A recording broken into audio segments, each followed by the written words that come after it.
But we begin today in Taiwan, where House Speaker Nancy Pelosi arrived earlier today. Pelosi, the highest-ranking U.S. official to visit Taiwan in 25 years. NewsNation correspondent Kelly Meyer joins us live in Washington. Kelly, why is this trip so remarkable? Well, Nichole, it comes at a time of rising tensions between the U.S. and China as well, and China flexing its muscles on the world stage, not only as an economic powerhouse, but a military power as well. After weeks of speculation of will she or won't she go, on Tuesday, House Speaker Nancy Pelosi put the rumors to rest as she touched down in Taiwan. Greeted with open arms in Taipei, people heard shouting "Welcome Pelosi" as she arrived at her hotel. In a Washington Post op-ed published the moment her plane was wheels down, Pelosi defending her visit, writing, "We cannot stand by as the CCP proceeds to threaten Taiwan and democracy itself." While across the Straits of Taiwan, a reverse reception,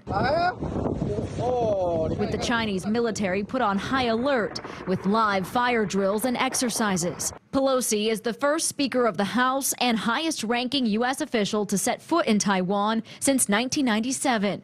But much has changed in China in those 25 years.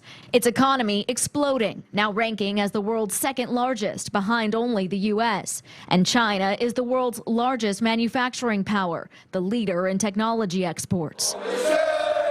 Its military might multiplying, with more troops in uniform than any other country, and now boasting the largest navy in the world, with more than 350 ships and submarines.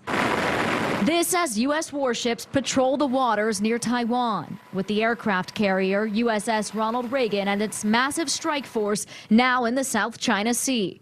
All part of an entrenched U.S. military presence in the Western Pacific. 56,000 troops in Japan, including 24,000 Marines in nearby Okinawa. In South Korea, 30,000.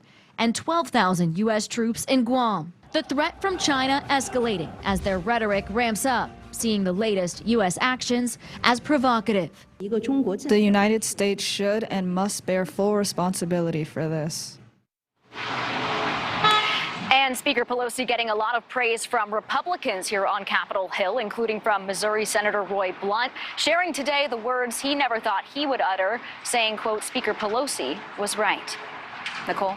All right, Kelly Meyer live from Washington. Thank you.